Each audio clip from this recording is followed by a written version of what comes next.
Assalamualaikum dan selamat sejahtera kepada Puan Nurul Huda dan rakan-rakan kelas yang dihormati sekalian. Nama saya Anisha Zuina binti Mansur, nombor pendaftaran 10 di AT 21F2002. Hari ini, saya dan kawan-kawan akan membentangkan tentang masyarakat dalam konteks Malaysia. Berdasarkan slide yang saya sediakan, definisi masyarakat merujuk kepada suatu kumpulan manusia yang hidup bersama-sama tetapi mengamalkan gaya hidup yang berbeza. Sebagai contoh, kehidupan kita dan jiran yang tidak sebangsa tetapi dalam satu perumahan yang sama. Berikut merupakan contoh-contoh kaum yang terdapat di Semenanjung Malaysia. Dan akhir sekali, contoh kaum di Sabah dan Sarawak.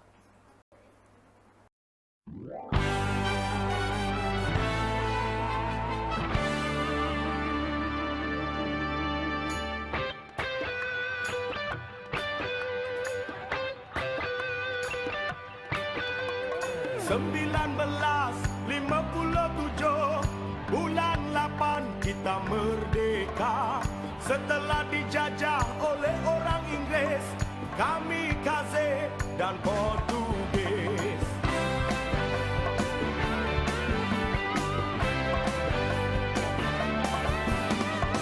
Dari Perlis, kota Kinabalu, rakyat bersatu dan maju. Budi bertuah, hasil melimpah, siapa rajin hidup mewah.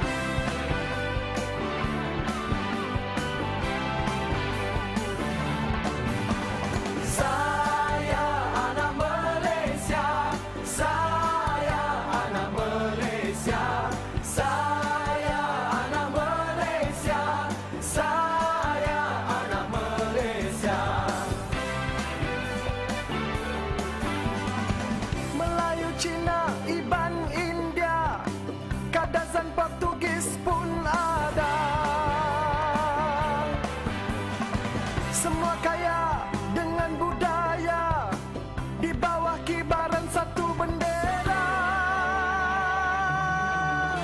Saya anak Malaysia, saya anak Malaysia, saya anak Malaysia, saya anak Malaysia.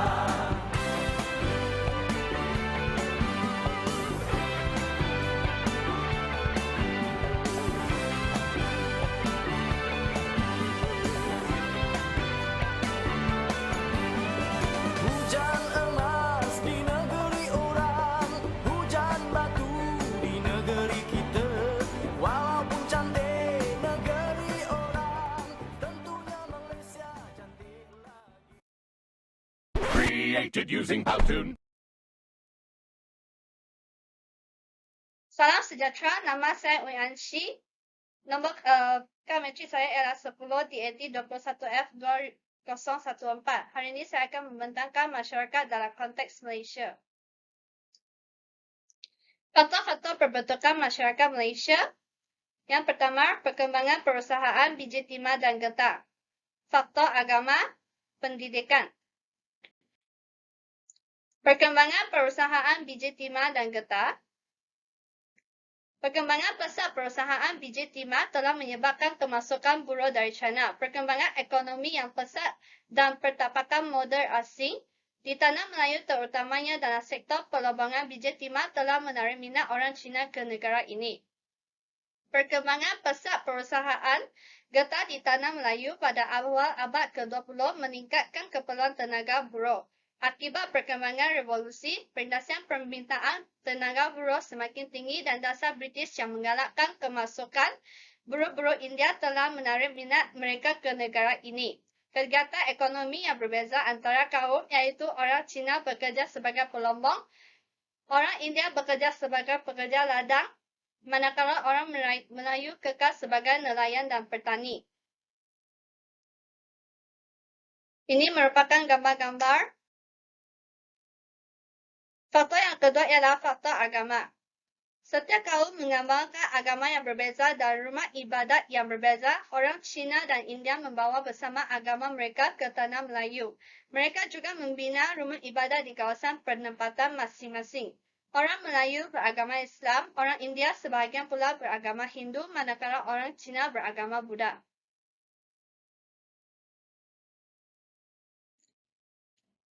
Faktor pendidikan. Pendidikan juga berbeza mengikut suku kaum. Pendidikan Cina untuk orang Cina, buku-buku dan guru-gurunya juga dibawa dari Cina. Kebanyakan sekolah Cina dibina di kawasan pelombongan dan kemudiannya menjadi bandar. Sekolah India pula, sekolah Tamil pula dibina untuk anak-anak kaum India yang tinggal di kawasan ladang getah. Buku-buku dan guru-guru dibawa dari India. Manakala pendidikan Melayu hanya untuk orang Melayu, perbezaan ini telah mewujudkan masyarakat majmuk di tanah Melayu. Kesimpulannya, pembentukan masyarakat majmuk secara tidak langsung telah mempengaruhi dan mengubah sistem sosial di tanah Melayu yang akhirnya mewujudkan jurang perbezaan antara kaum. Walaupun Malaysia mempunyai 3 kaum iaitu Melayu, Cina dan India, tetapi masih mengekalkan identiti masing-masing dan mengamalkan tradisi tersendiri tanpa mengasimilasikan budaya antara satu sama lain.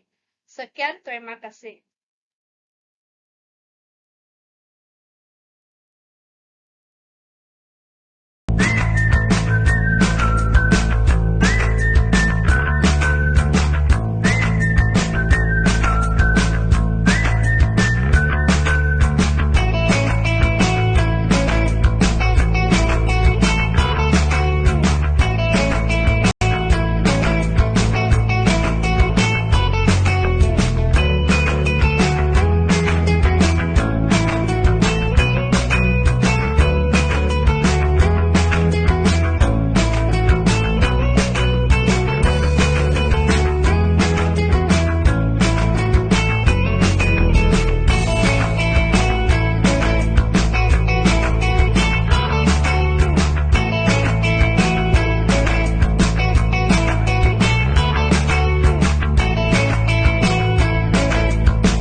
sejahtera kepada Puan dan rakan-rakan sekalian.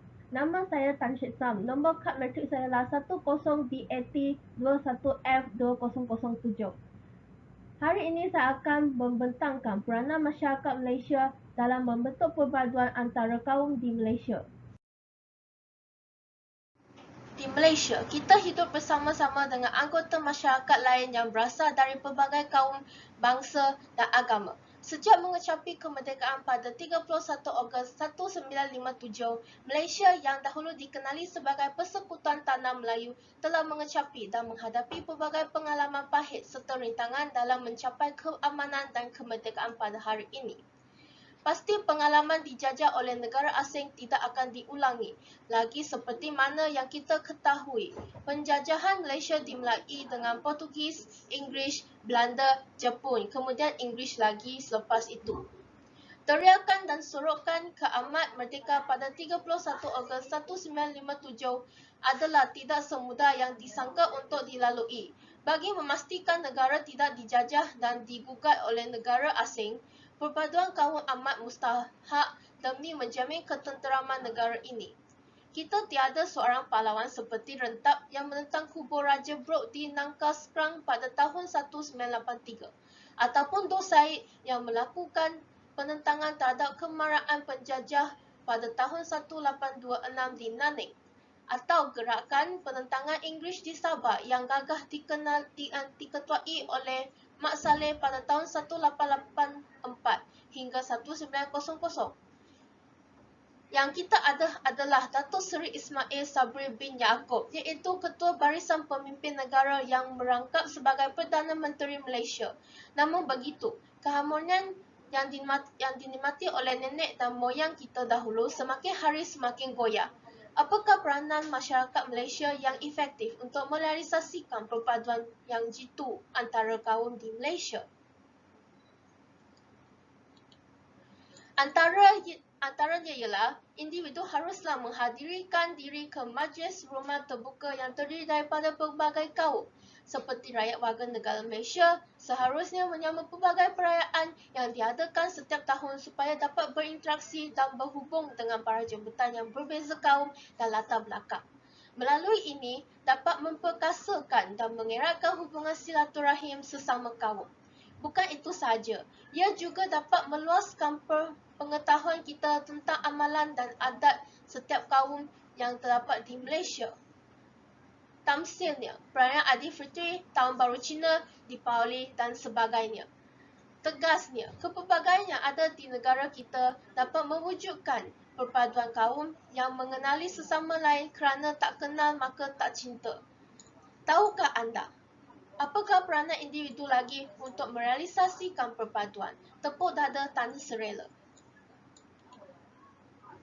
Selain itu, ibu bapa merupakan karakter dan role model yang sangat penting untuk menyamai semangat perpaduan dalam anak-anak mereka dengan menjelaskan tentang senario masyarakat majmuk di Malaysia dan juga bercerita tentang susur galur sejarah bangsa Malaysia kepada anak-anak sejak dari kecil lagi agar mereka tidak menghadapi kecelaruan. Hal ini bertepatan dengan melentuh buluh biarlah dari rebungnya. Anak-anak perlu dicorakkan oleh ibu bapa sejak kecil daya lagi, agar lama-kelamaan mereka menjadi ala bisa tegar biasa. Sebagai contoh, ibu bapa boleh bercerita tentang bagaimana tokoh-tokoh Malaysia yang terdiri daripada berbilang kaum dapat memperjuangkan kemerdekaan bersama-sama. Bukan itu saja, ibu bapa juga boleh memainkan peranan dengan menggalakkan dan menemani anak-anak mereka menonton filem dan drama yang bertema perpaduan antara kaum. Dengan ini, anak-anak dapat memahami perpaduan tersebut secara mendalam serta kemungkinan ia akan membantu mereka dalam rangka karangan dan peperiksaan sejarah. Seterusnya, pihak sekolah digalakkan mengadakan variasi pertandingan tarian dan pakaian untuk menarik minat para pelajar. Hal ini dikatakan demikian kerana pertandingan yang diadakan dapat memupuk semangat perpaduannya, malah juga dapat mencukir bakat pelajar sama ada dalam peringkat sekolah, daerah ataupun negara. Misalnya, pertandingan tarian silat, singa, baratanayam. Bagi contoh pakaian tradisional pula, kaum perempuan memakai baju kurung, comsam dan sari, manakala kaum lelaki memakai baju Melayu, sampul dan dhoti. Sementara pula, pihak sekolah juga digalakkan mentayangkan lagu-lagu yang berkaitan dengan perpaduan pada hari kemerdekaan, iaitu 31 Ogos. Antara contohnya ialah lagu Negaraku, Saya Anak Malaysia, Satu Malaysia, Jalur Gemilang dan banyak lagi. Dari kacamata yang lain, salah satu peranan kerajaan yang pasti membuahkan perpaduan antara kaum di Malaysia kukuh adalah dengan menyatu institusi pendidikan dari peringkat rendah. Umum mengetahui, kita mempunyai sekolah vernacular yang dikenali sebagai Sekolah Kebangsaan SK, Sekolah Kebangsaan Jenis Cina SJKC dan Sekolah Kebangsaan Jenis Tamil SJKT. Hal ini dikatakan demikian kerana pembahagian ini akan menjejaskan perpaduan antara kanak-kanak. Sehubungannya, ia juga akan mewujudkan jurang pendidikan antara mereka kerana pelaksanaan kurikulum yang tidak sama. Oleh itu, kita hendaklah mewujudkan satu jenis sahaja sekolah kebangsaan yang menghimpun kanak-kanak dan remaja tanpa mengira latar belakang mereka. Secara langsung dan tidak langsung, mereka akan berinteraksi dan bergaul sesama mereka dan melahirkan kesefahaman serta kekitaan dalam menghadapi persekolahan. Di samping itu, pihak kerajaan sepatutnya menggunakan media sosial dengan sebaik mungkin sebagai wadah utama untuk menyiarkan dan mengiklankan kepentingan memupuk semangat perpaduan. Melalui kaedah ini, dapat memberi kesedaran kepada rakyat tentang betapa pentingnya semangat nilai perpaduan harus diwujudkan di tanah air kita. Contoh media sosial yang boleh digunakan untuk menyiarkan maklumat berkenaan dengan perpaduan ialah Facebook, Twitter dan Instagram. Tambahan pula, kerajaan juga boleh mewararkan tentang aplikasi YouTube agar penduduk dari luar negara dapat memahami negara kita. Bukan itu saja, ia juga boleh menarik para pelancong dari luar negara untuk menikmati keunikan Malaysia. Keadaan ini akan meningkatkan reputasi dan imej negara. Video ini adalah bukti gerakan penentangan Inggeris di Sabah yang gagal diketuai oleh Mat Salleh.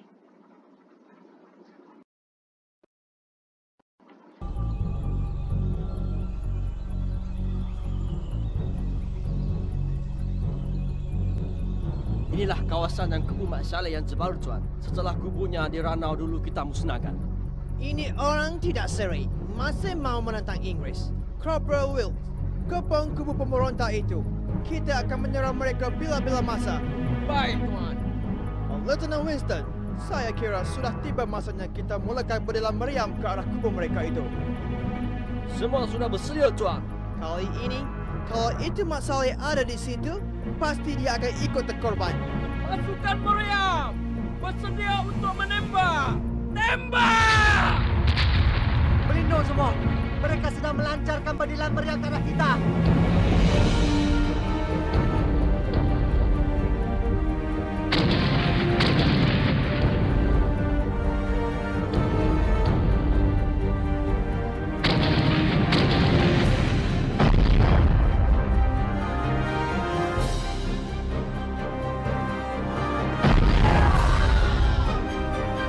Bersedia semua!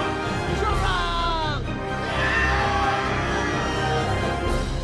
Mereka telah berhenti menembak meriam. Sekarang mereka menyerang pula. Awas semua! Bangun semua! Kita pertahankan kampung kita ini!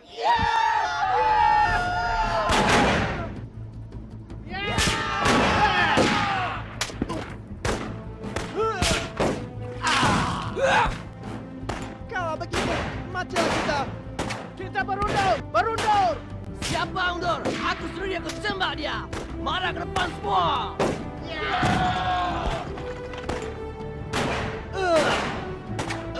Korporal, bawa saya ke kamp dan suruh orang-orang kita semua berundur. Baik, Tuan. Lihat, mereka berundur! Mereka berundur!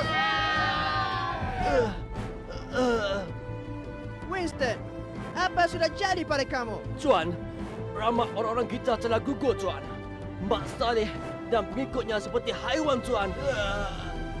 Ini tidak boleh terjadi. Saya sendiri akan menguasai serangan kedua. Tak mungkin pihak Inggeris kalah di tangan pemberontak yang tinggal dalam hutan.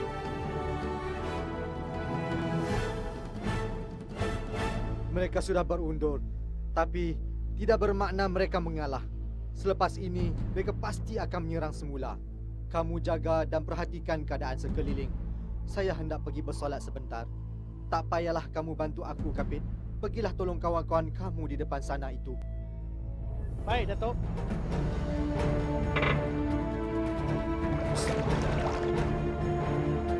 Bersedia! Mulakan pendulaan! Mereka menembak meriam lagi! Melindung semua! Awas! Datuk, mereka menembak meriam lagi. Ayo kita melindung.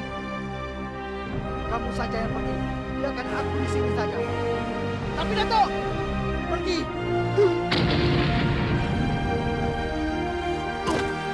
Datuk! Datuk!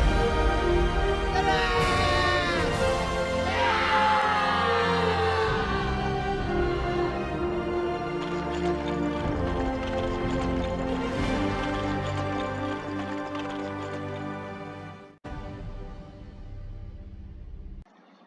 Ini adalah contoh lagu-lagu yang berkaitan dengan perpaduan pada Hari Kemerdekaan.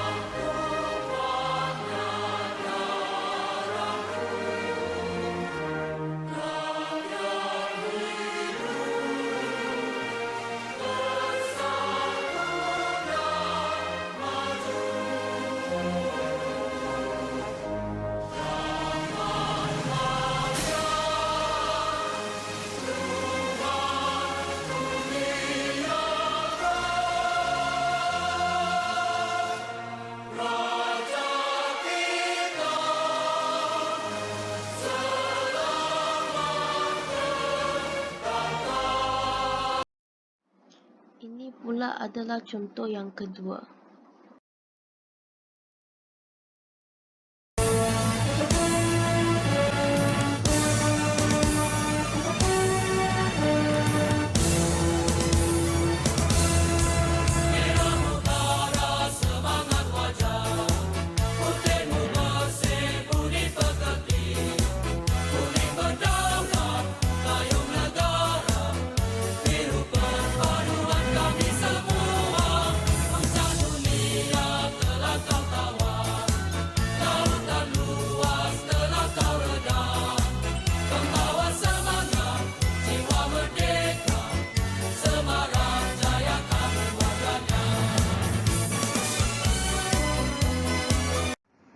Sebagai konklusinya, semua pihak masyarakat iaitu individu, ibu bapa, warga sekolah serta kerajaan sewajarnya berganding bahu persis kata cendewakian bagai awal dengan tebing supaya dapat merealisasikan nilai perpaduan antara sesama kaum. Keadaan ini dapat menggorak langkah menuju ke arah pembentukan negara bangsa dan menjadi sebuah negara mampu berdiri sama tinggi, duduk sama rendah dengan negara-negara maju yang lain. Oleh yang demikian, rakyat warga negara, terutamanya generasi muda, adalah aset negara yang penting ternilai dalam pembinaan negara yang berpaduan.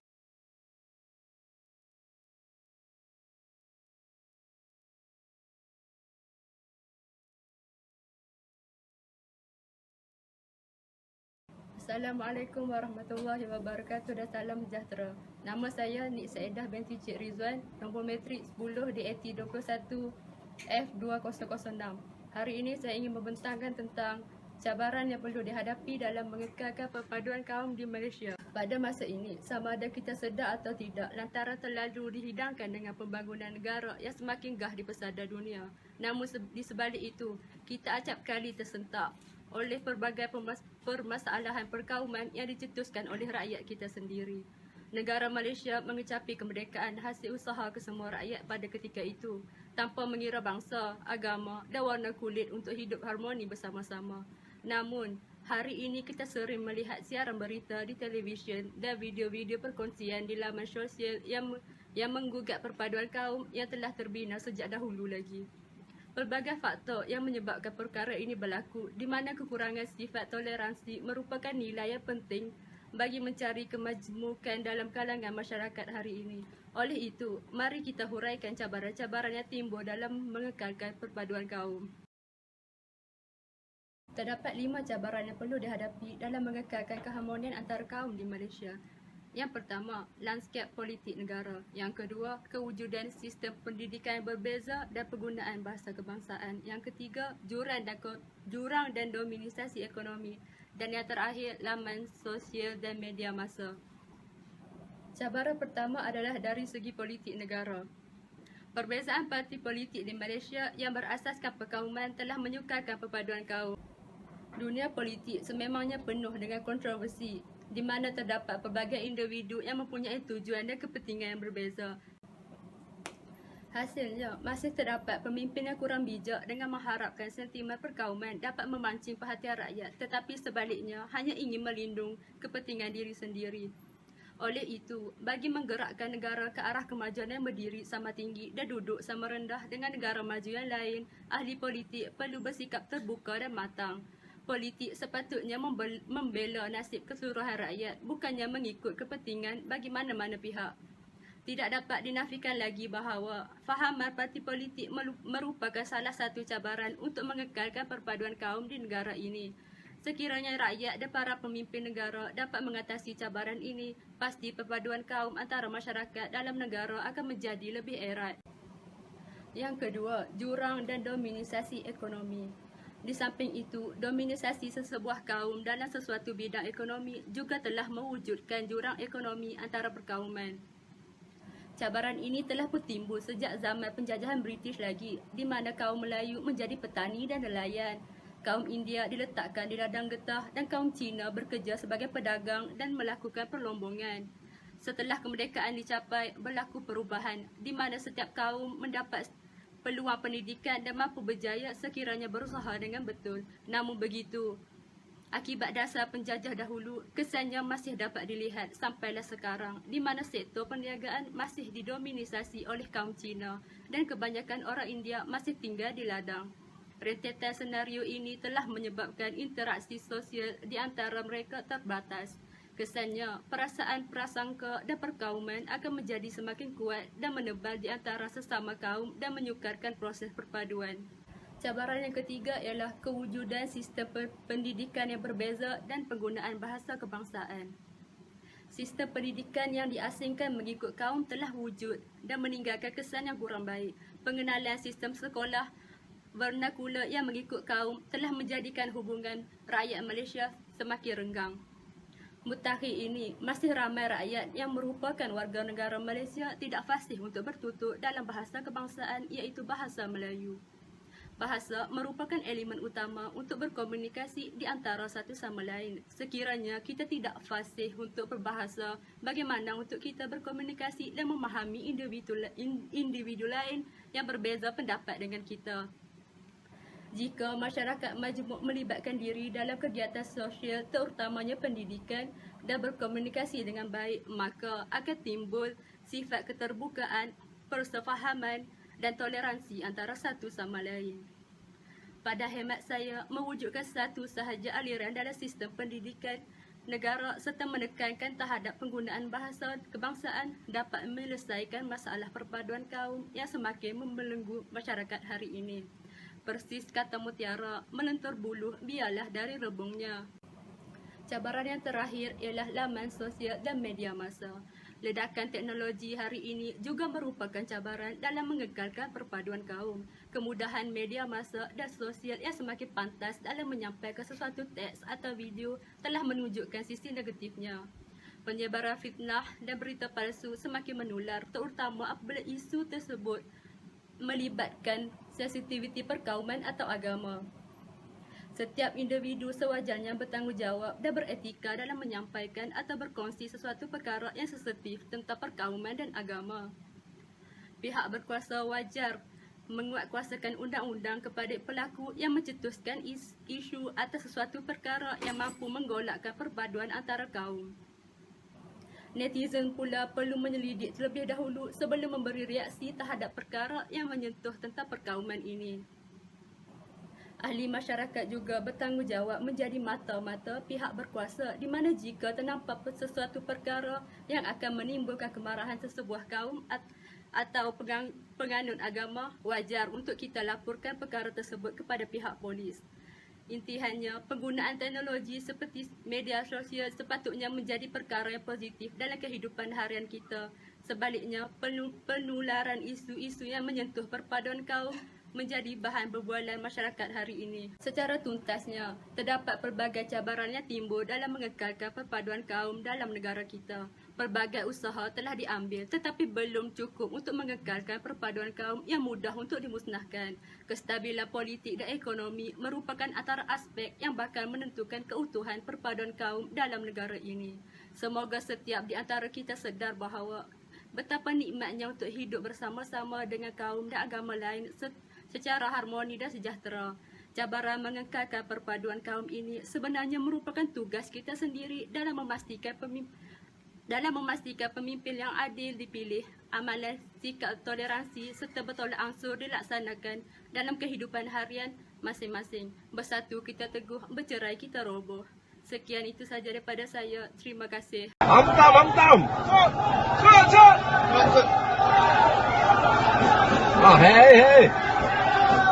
Rusuhan kampung terburuk antara kaum Melayu dan India di Kampung Medan pada 2001. 6 terbunuh. Dikatakan pergaduhan ini bermula daripada Majlis Perkahwinan Masyarakat Melayu dan Majlis Kematian Penganut Hindu yang diadakan di kawasan berdekatan dalam masa yang sama. Ia berlanjutan selama 2 minggu dan hampir merebak ke seluruh negara.